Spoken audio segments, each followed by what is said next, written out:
ملګرو یو څو ورځې مخکې چې په ترکي باندې کومه زلزله راغلې وه نو الله جل شانه هغه خپل قدرتونه په هغه زلزله کې واضح کړي که یو طرف ته غټ غټ بلډینګان راوغورځول نو بیا په هغه بلډینګانو کې لاندې یو ورځ بعد 2 ورځې بعد داسې ماشومان راووتل چې هغه ژوندي وو. دې وخت کې موجود یم د شاهي په ټاپ باندې نو دلته کې مې دا ګټ ولیدو د الله پاک هغه قدرتونه په دې کې واضح دي. تاسو سوچ وکړئ ملګرو چې دا ګټ ولاړ دی دا دومره غټ که معمولي جټکه راشي الله مکه او دا د دې شاهي د دې ټاپ نه روان شي نو ښکته سوچ کوو چې دا به څومره تباهي کوي. نو هسې ما ویل چېرې دا ملګري وګوري که دلته شاهي ته څوک راغلي خو هغوی به کتلی که شاهي ته څوک نه راغلي نو دا وګورئ دې ګټ ته داسې راتاو شي کیمرامین صاحب دا وګورئ دا وګورئ دا کیمرامین صاحب دا لغې راواله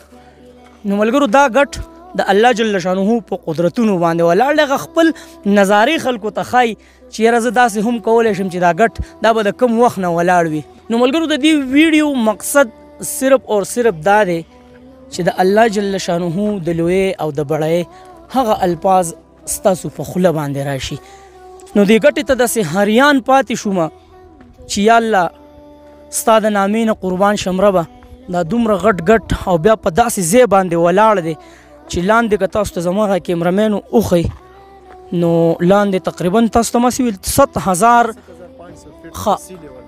7500 جی دا 7500 فټ د سی لیول نه دا د دې هایټ دی او دا چونکې زمونږ دیر کې د ټول نه هایست کو ته مونږ هم د هایست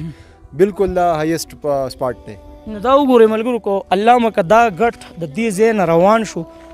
نو چې لاندې به څومره تباهي کوي خدا د الله پاک قدرتونه دي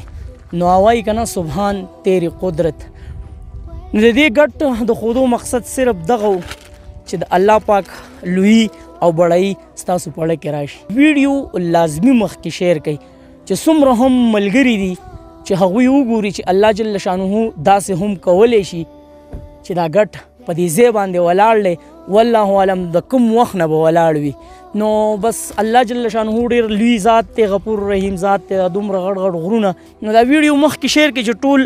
زمونږ دغه مسلمانان وروڼه وګوري او د الله جل شانه هغه لوی په اړه کې راشي. چېرته مې الله مخاد آباد او خوشحاله ساته د لوی الله په